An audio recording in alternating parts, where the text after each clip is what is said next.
Então, toda vez que você manifesta qualquer coisa de cura, você tem uma coisa assim, que é como se fosse uma coisa alienante, uma coisa alienada. Deus curar, Deus se manifestar, é uma coisa que não tem nada a ver, porque esse Deus, na verdade, ele não se manifesta no meio do povo. Esse Deus tem que ficar muito educado, muito bem comportado lá nos seus céus, sem interferir na nossa vida. Então, eu gosto de dizer, o Padre Caetano, ele diz que a teologia da libertação da época foi que levou o Cristo à morte. Num certo aspecto está certo. O lado zelota da teologia da libertação, que queria ver o Cristo revolucionário, e o lado, não é, descrente da dimensão de vida do mestre, da teologia da libertação pelo Jesus histórico, que levou também, na época, o Senhor para a morte. Então, quando a gente critica a teologia da libertação, parece uma coisa assim estranha. Não é estranha? Porque não é uma coisa tão boa. Tá? Deus se preocupado com o pobre, está preocupado de escutar o clamor, mas quando a gente traz para cá, aí, como eu falei para vocês, tem diversas deficiências da compreensão da missão do Cristo, da sua missão divina, da sua missão humana, não é? E da visão de igreja, que eu já falei por trás. A desconsideração da igreja, também dentro dessa missão, é algo que se traduz muito forte hoje no desrespeito à própria igreja por diversos setores da teologia da libertação. Mas, antes de avançar sobre a teologia da libertação, vamos olhar para cá e olhar para cá. Isso aqui é uma coisa que o Padre Caetano faz. O povo se libertou do Egito, mas depois caiu em novas escravidões. Temos lá a escravidão da Assíria, a escravidão da Babilônia, a escravidão medo-persa, da Macedônia, dos gregos e depois dos romanos. Quer dizer, o povo se libertou, mas parece que não se libertou de fato. Faltava algo que sempre o levava a uma nova situação de escravidão. O Padre Caetano vai dizer que o povo se libertou aqui de uma forma estrutural, mas não teve de fato o coração libertado. Eles tinham um coração de escravo, porque exatamente porque tinha um coração de escravo, sempre caiu em uma nova situação de opressão. Quando Cristo morre ou assume aqui a cruz, parece uma coisa profundamente alienada. Profundamente alienada por quê? Porque ele retorna ao Egito. A morte de cruz é morte de escravo. É uma morte, não é? Então, parece que o Senhor volta àquela situação lá. Mas quando o Senhor também assume a cruz e morre na cruz, acontece o que o Padre Caetano fala, a destruição do fatalismo. Ele diz que toda a Bíblia é uma luta contra o fatalismo. O que é o fatalismo? É uma coisa fatal. Não tem para onde você fugir. Isso vai acontecer na sua vida, não tem para onde correr. Qual é a coisa mais fatalista, fatal da vida humana? É a morte. Todo mundo ainda diz hoje, muita gente diz hoje, não é? A única certeza que nós temos é a morte. Eu não gosto de dizer isso. Eu gosto de dizer, a única certeza que nós temos é a vida eterna, porque o Cristo venceu a morte. Mas então, o fatalismo, não é, da morte, o Senhor enfrentou, porque quando ele diz que a Bíblia é uma luta contra o fatalismo, o que é o fatalismo? Não adianta você fazer mais nada, não adianta você se mexer, porque se você se mexer, vai tudo continuar a mesma coisa, não é? Então é fatalismo, uma visão fatalista da sociedade. Não adianta você querer fazer o bem, não adianta você se mexer, se articular, porque nós estamos fadados mesmo a ficar tal qual, ou pior, como diz o Tiririca, né? Pior não pode ficar. Então, assim, é uma visão fatalista da vida. Quando Cristo, então, morre na cruz, ele destrói com a morte. É interessante, até aqui, que tem até alguns grupos ligados ao Jesus histórico, que nega de fato que Jesus Cristo morreu como nos evangelhos. Jesus Cristo não morreu, não está nos evangelhos. O Cristo ficou numa situação de coma da cruz, não é? Foi tirado pelos discípulos, se recuperou, depois apareceu para os discípulos, e isto é a ressurreição. Eu até gosto também de falar assim, rapaz, o pessoal aceita tudo que é tese, tudo que o pessoal fala, diz os evangelhos, o pessoal já acha que é certo, é verdadeiro. O pessoal não sabe ter assim, um senso crítico, que aquilo que está lendo, que está em desarmonia com os evangelhos, até mesmo com dimensão mais aprofundada, não dá para a gente como cristão aceitar, mas o pessoal viaja mesmo na maionese, como se fosse uma coisa verdadeira. Então não dá para a gente aceitar que o Cristo não morreu na cruz. Para nós, isso é uma tradição que nós temos dos primeiros cristãos, inclusive do Evangelho de São João. Ele disse que quando furo lá o peito do Cristo, que saiu água e sangue, eu vi e testemunho, que eu vi com meus olhos, que isso é verdade e tudo. Se a gente for negar essas questões, esses testemunhos, nós aniquilamos de fato a tradição dos discípulos que estão nos evangelhos. Ainda tem mais, por exemplo, antes de avançar também, não é? Eu gosto de dizer que nós temos, como eu falei para vocês, técnicas para pensar se aquilo é mais do Jesus histórico ou do Cristo da fé. Comentei para vocês sobre pontos que se repetem em todos os 4 evangelhos. Tem uma forte importância histórica. Então nós temos nos 4 evangelhos que o Cristo morreu na cruz. Você negar que o Cristo morreu na cruz, você já vai partir de uma outra compreensão que não é mais a fé cristã. Não é? Nós temos aquela técnica que eu falei para vocês sobre textos que são em gregos, mas são ao pé da letra do aramaico, tem possibilidades de ser palavras do próprio mestre. Mas eu também gosto de falar assim, tá? Quando eu vivencio certas experiências na minha vida que vão dizendo que realmente o Evangelho está correto, eu vou também entendendo que aquilo ali que está escrito não é simplesmente uma interpretação da comunidade, de fato aquilo é verdadeiro. Eu me lembro que eu passei por uma experiência aqui na igreja de Santa Luzia que me chamou muita atenção. Quando eu estava pregando nas eleições de 2010 contra aborto aqui na Santa Luzia, em determinado momento, quando eu me dirigi para a Assembleia, eu que estava lá na frente, foi o que eu vi. A Assembleia, do começo ao fim, fez isso aqui, puf, foi para trás. Eu estava pregando, quando eu estava pregando, não é? A Assembleia toda foi para trás com um choque daquilo que eu estava falando. Eu disse assim, estranho, né? Eu que sou, na mesma hora, me veio uma coisa, da teologia, na mesma hora, puf, naquela que eu estava pregando. Que dizia que aquela história do Cristo, quando foi preso, os soldados vieram e caíram diante do Cristo, isso é fantasia do texto do Evangelho de São João, isso é uma interpretação do Evangelho, isso não é verdadeiro, isso já estava apresentando o Cristo totalmente divino, fora da realidade. Já pensou, um cara está aqui, o pessoal vai e chega e cai nos pés do Cristo?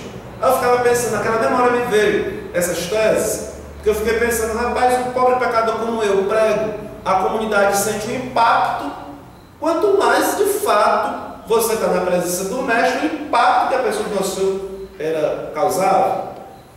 Eu quero partilhar também com vocês da experiência que eu tive, não é? Por exemplo, está muito relacionado com o Evangelho de São João, quando eu não vou retornar todo o testemunho, mas o testemunho que eu dei para a comunidade, que escrevi sobre espalhar o fogo do Espírito Santo, que eu senti de fato borbulhar dentro de mim, eu vi com os meus olhos, não foi imaginação, não foi ficção, não foi nada. Com os olhos que eu estou vendo da minha cara, eu vi no meu interior as águas borbulhando dentro de mim por um longo tempo, e eu ficava imaginando as palavras do Cristo, né? Se credes em mim, rios de água viva jorrarão no teu interior.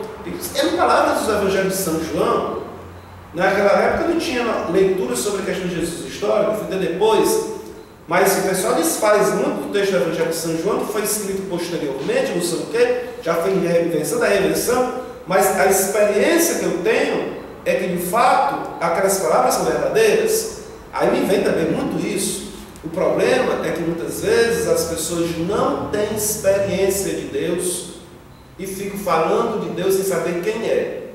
Tá? De fato é isso. As pessoas querem compreender Deus apenas com uma visão muito limitada a partir da sua razão, desprezando a própria manifestação do Espírito Santo e acabam se alienando de fato de quem é Deus. Então, sobre a cruz, quando Cristo morre na cruz, não é? Ele ensina a vencer a morte com amor. Mas também, já tinha dito para vocês, que se o Cristo, por acaso, tivesse feito essa subversão, e não tivesse vindo na cruz, tivesse, né, agora eu sou imperador, agora eu vou para o lugar de César, esse domínio do Cristo era um domínio assim para o povo judeu. Nós estaríamos de fora, nós ficaríamos, e quando algum povo, quem sabe um povo aí brasileiro se manifestasse e tivesse o domínio justificado, porque foi Deus que mandou dominar, daí era um império muito mais opressor, que era um império em nome de Deus. E a gente sabe quanto a injustiça é pesada, quanto mais é usada o nome de Deus, se usa o nome de Deus para se cometer uma injustiça. Como é difícil quebrar essa justiça. Então, se o Cristo estivesse dominando, sendo o político, o César, o imperador, agora em nome de Deus, a coisa estaria muito difícil. Mas quando Cristo morre na cruz, tem várias coisas que nós podemos pensar, não é? O Cristo se identifica com todos os sofridos do mundo. A Vera estava me dizendo, da vez passada, que se o Cristo não tivesse carregado a cruz, abraçado a cruz, quando fosse na hora do nosso sofrimento, não é? A gente fosse falar de Deus, Deus não sabe de nada, porque não sabe do meu sofrimento, mas a gente se identifica com Cristo porque Ele entende o nosso sofrimento. Eu me lembro que eu passei 2 experiências que eu vi a morte na minha frente. Essa história também eu comentei em missas passadas, talvez há 2 anos no final do ano. Eu tive 2 experiências muito fortes que eu vi a morte na minha frente. Aos 20, 21 anos, como eu tenho essa doença asma, eu tive 2 crises muito fortes, não é? E por causa dessas crises muito fortes, eu senti mesmo que eu estava morrendo. Eu pedi, a minha família estava toda em torno de mim, não é? E eu pedi a cruz para beijar para morrer, eu ia me entregar, eu ia me entregar para morrer. Quando eu beijei a cruz, em 2 situações muito próximas da outra, eu fazia 2 semanas que não dormia, na hora que eu beijei a cruz, a doença parou, eu não conseguia dormir, que eu conseguia mais dormir. Eu dormia bem, em paz, a doença parava totalmente. Mas antes de beijar a cruz, eu me lembro muito bem que eu estava naquele moinho, né? Estava sendo pisado no moinho, naquela dor, e eu vi que eu estava mesmo diante da morte. Mas quando eu estava mesmo diante da morte, eu me sentia muito ligado ao Cristo. Eu senti que o Cristo entendia aquele meu sofrimento e que eu, unido ao sofrimento do Cristo, eu dava uma outra dimensão ao meu sofrimento. Mas se por acaso também eu não tivesse unido ao sofrimento do Cristo, aquela dor que eu passava, ela poderia ser muito mais dolorosa ainda, por falta de expectativa, por falta de esperança, por falta da fé em Deus. Então eu sentia que dentro daquele moer que eu ia tendo dentro de mim, me aproximando da morte, não é? Eu me sentia, apesar de todo o sofrimento, eu experimentei um negócio que eu nunca pensei na minha vida. Diante da experiência da morte, eu senti uma paz profunda, não é? E sentindo que o Cristo, eu estava unido a Ele, e que quando eu beijei a cruz, puf, parou. Aí o que eu leio também dessa minha experiência pessoal? Que quando Cristo, Ele morre na cruz, Ele tem uma união com todos os povos, com todas as gerações, com todas as pessoas, que não é simplesmente um domínio político, é um domínio dentro da nossa, é uma experiência de união, que dá sentido à vida de todo ser humano em qualquer situação de cruz que ele possa carregar. Então, a cruz do Cristo dá sentido, planifica, dá horizontes, dá perspectivas para a nossa vida. Além do mais, que o Cristo simplesmente não morreu. Ele morreu, mas foi ressuscitado pelo Pai.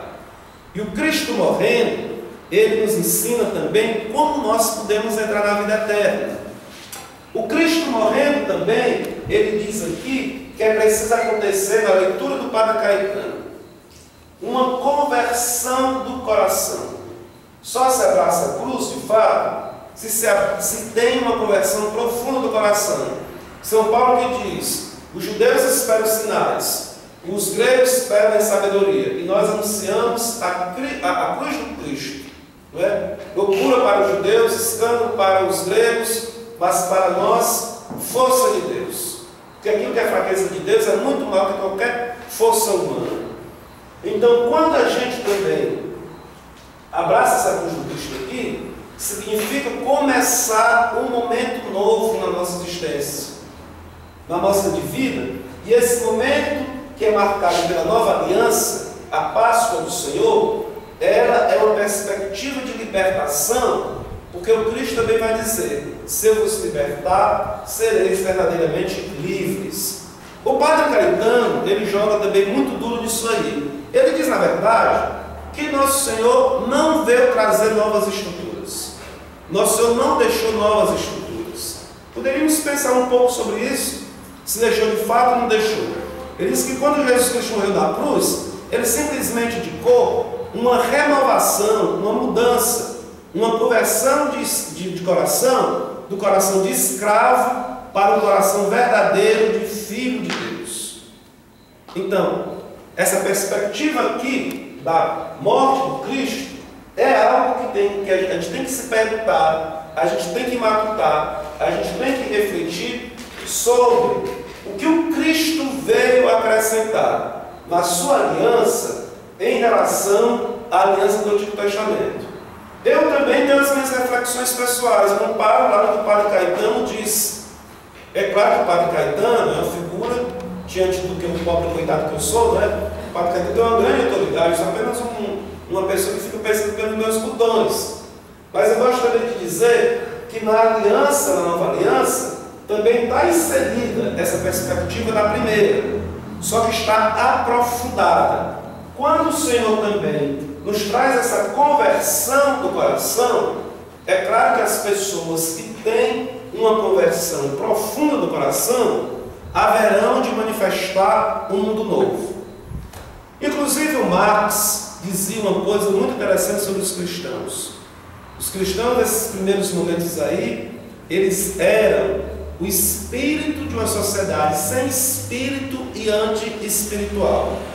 Na perspectiva de dizer que nessa sociedade, nesse período do Império, quando tudo já estava caduco, quando tudo já estava corrompido, quando não tinha mais perspectiva de nada, quando as pessoas eram apenas materialistas, quando as pessoas apenas pensavam no seu próprio prazer para dar a bolsa, né? Só da coisa material, os cristãos vieram com uma força nova espiritual, e essa nova força espiritual transformou, sim, muito da história da humanidade. Poderia ter transformado mais se tivesse seguido certos caminhos, e que ainda tem muito para transformar na história do mundo que vivemos. A leitura, então, que o Padre Caetano faz é de uma leitura muito localizada na importância da conversão do coração das pessoas. Não é assim que você vai construir uma estrutura. Ele vai dizer: não adianta você fazer novas estruturas se o coração das pessoas é um coração de escravos, se são corações corrompidos. É o que nós estamos vendo, como eu já falei para vocês, né? Estamos aí com um partido que se tinha uma expectativa que fosse um partido ético, chegaram ao poder, está dizendo que fizeram das maiores corrupções na história da República. Não adianta você chegar ao poder se você tem um coração velho. Então, essa perspectiva diz para nós do zelo, da responsabilidade que nós temos de uma forma pessoal de viver esse coração novo, essa vida nova. Também já disse sobre a profecia de Ezequiel, sobre a profecia de Jeremias. Quando eles acentuam um coração novo, eles não retiram a possibilidade de uma estrutura nova. Porque eles dizem, né? Vocês serão meu povo, eu serei o seu Deus. Esse povo também não deixa de ser um conjunto, uma reunião, uma estrutura nova, que vai brotar, mas não de qualquer maneira. Simplesmente porque eu saí daqui do Egito e já estou caminhando para a liberdade, que eu já sou essa pessoa nova. Não. mas que eu preciso ter de fato um coração novo para poder manifestar essa realidade nova no mundo que nós vivemos. Então nós temos muita coisa para pensar, para refletir sobre o que significa de fato essa proposta, que no primeiro momento é uma proposta alienada, mas nós vemos que não, de alienado não tem nada. Na verdade, ela tem uma perspectiva muito profunda do sentido da vida humana. Para nós também, quando a gente olha para essa resposta do Cristo, o que também vai nos indicar é que a resposta do Cristo sobre a questão da libertação, ela é muito mais profunda do que simplesmente você não dar o opressor para o oprimido. Agora eu era o opressor e você é o oprimido, e o oprimido vai se tornar o opressor. A situação da resposta do Cristo sobre a libertação não é simplesmente uma mudança como o pessoal esperava na profecia do Filho do Homem, que os outros impérios dominaram, mas que agora simplesmente vai chegar a nossa vez e somos nós que vamos dominar o mundo. A perspectiva do Senhor, ela coloca em xeque as dominações, não é, desse mundo que passa. Bom, com estas palavras, gente, eu queria me voltar um pouco ainda para a questão da teologia da libertação. Então, voltando à questão da libertação da Bíblia e da teologia da libertação, vendo os limites da teologia da libertação, a partir dessa reflexão que o Padre Caetano fez, o pessoal da teologia da libertação gosta de dizer muito: o problema não é a teoria, o problema é a prática. Não adianta você querer desenvolver toda uma teoria sobre libertação, ou você vai ser uma pessoa alienada. O problema é a questão da prática. Eu não considero isso aqui seja uma teoria desligada da prática. Isso aqui nós estamos lendo, tentando ler a realidade, a experiência da vida, para tirar uma compreensão. Mas eu queria dizer conclusões pessoais minhas sobre a teologia da libertação que não estão inseridas dentro do texto. Por exemplo, a teologia da libertação, ao meu modo de ver, ao meu parecer, ela faz uma opção pelos pobres. Mas, ao mesmo tempo em que ela toma um Jesus histórico, um Jesus apenas numa dimensão humana, ela transmite um Jesus mutilado, que não é o verdadeiro Cristo dos Evangelhos, que não é o verdadeiro Cristo da tradição cristã. Então, quando ela faz uma opção pelos pobres e transmite um Jesus histórico mutilado, para mim, ela faz os pobres serem mais pobres do que deveriam ser. Porque pobre dos pobres, a dimensão do anúncio do Evangelho, que todos nós devemos ter direito a esse anúncio, da riqueza da missão do Senhor na sua dimensão divina, humana. Então existe uma grande contradição na opção pelos pobres e na traição ao texto do Evangelho, às fontes dos Evangelhos, e reduzir o Senhor apenas um revolucionário qualquer. Segundo, na parte prática, nós temos então que essa visão do Jesus histórico, ela entra em questões sobre a fundação da igreja, e ela passa a questionar a igreja, a não considerar a igreja válida dentro da missão do Senhor. Não é a leitura que a igreja tem de si, merecia todo um outro capítulo à parte, mas eu gosto de dizer, a teologia da libertação, ela diz respeito à igreja. Eu já falei isso na faculdade de teologia. Eu fui educado na igreja, a respeito, na minha casa, na minha família, na igreja de participação, a respeitar a igreja. Eu vou para o seminário. É época dos processos do Leonardo Boff. Aí o pessoal começa a falar mal do Papa, aí vai, água mole, pedra dura, tanto bate até que fura. Eu passei a ter, pela educação que eu recebi nas faculdades de teologia, uma falta de consideração para o Santo Padre. Não foi em outro lugar que eu tive isso, foi dentro da própria faculdade de teologia. E eu tive que, depois da minha história, rever, repensar, que esse negócio aqui não está certo. Então nós temos dentro de setores da teologia da libertação, uma falta de desconsideração tremenda com a igreja. É claro que nós não vamos agora fechar os nossos olhos para erros. Nós precisamos ter um senso crítico para poder crescer cada vez mais na fidelidade ao Senhor. Agora, uma coisa é você ter um senso de fidelidade, outra coisa é você ter um senso de todo o tempo ficar batendo contra a igreja. Um padre me contou o seguinte testemunho, que um jovem foi para a pastoral de jovens do meu popular, da juventude do meu popular. Lá na pastoral da juventude do meu popular, o pessoal só ficava batendo na igreja.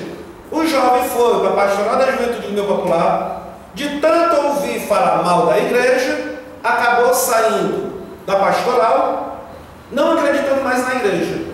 Ele disse que para ele foi uma pastoral suicida.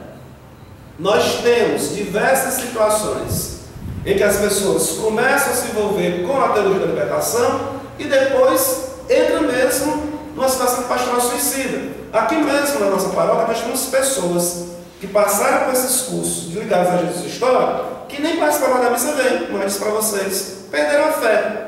Não é?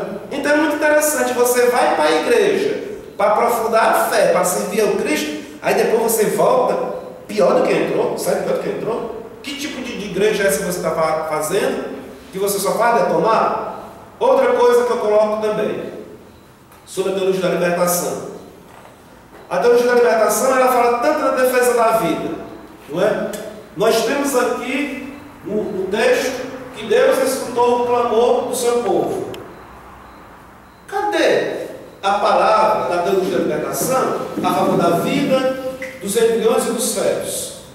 Em diversos setores, diversas escalas da teologia da libertação, nós vemos uma luta a favor de militância, a favor do aborto, como nós temos na Vital, como nós temos no CEBI, como nós temos como teólogos como Leonardo Boff, como nós temos como Ivan Gebara. Eles de fato militam seriamente a favor do aborto no Brasil e no mundo.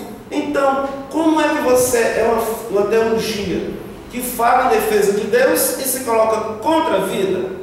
Aqui para mim foi a gota d'água. Porque eu digo para vocês, eu quis acreditar na teologia da libertação, mas quando eu vi de fato esse tipo de coisa, não, isso aqui de fato, isso aqui não tem a mínima condição de passar. Isso aqui está, vamos dizer, completamente voando as estratosferas. Então, outro ponto, por causa dessa questão de militância a favor do aborto, eu considero a teologia da libertação infiel à vida. Infiel à vida. Agora nós temos também outro ponto sobre a teologia da libertação, que está me chamando muita atenção nesse período agora eleitoral. Não é? Estamos com esse grave problema do mensalão, dessa corrupção que passou 7 anos para julgar, pensar, não existiu, vamos esperar o julgamento e tal, não sei o quê. Não é? Eu não vi um teólogo da libertação até agora criticar o PT dentro dessa situação. Então é muito estranho. A teologia da libertação sempre falou contra a corrupção, contra a injustiça, contra não sei o quê. E agora chegou o PT com essa corrupção toda, todo mundo cala a boca, todo mundo silencia. Por que a corrupção do PT merece por parte dos teólogos da libertação silêncio? Aí eu gosto de dizer, a teologia da libertação, de fato, ela não é a teologia da libertação. Ela se tornou a teologia do status quo. Uma teologia simplesmente para justificar o que está aí e não para mudar as coisas. Então, com essas palavras, gente, eu sei que são palavras assim, não é? O pessoal estava dizendo, o pessoal gosta de dizer, Padre Marcos, então, ele estava dizendo hoje para mim, eu estou desencontrado na minha vida, né? Porque a esquerda diz que eu tenho uma língua ferida, não é? A direita diz que eu sou um agitador. O centro me detesta. Aí de onde virá o meu socorro, Senhor, dentro dessa situação? Então, com essas palavras, pessoal, eu queria provocar vocês. Eu sei que é muita informação para o primeiro momento, não é? Mas eu queria convidar vocês, que vocês meditassem, refletissem. Ninguém precisa simplesmente pegar o que eu disse e dizer amém, não né? É preciso fazer uma reflexão, uma oração, é caminhada de vida de fé cristã, para a gente poder saber, querer entender o que é que Cristo, Deus, quer mesmo fazer através do seu Cristo, através da igreja, através de cada um de nós. Louvado seja nosso Senhor Jesus Cristo. Para sempre seja louvado. Que oração, turma boa? Vamos fazer um cochicho de 2 em 2. Depois a gente abre a conversa aqui. Aliás, nós podemos fazer um cochicho de 4 em 4. Podemos dar a saída.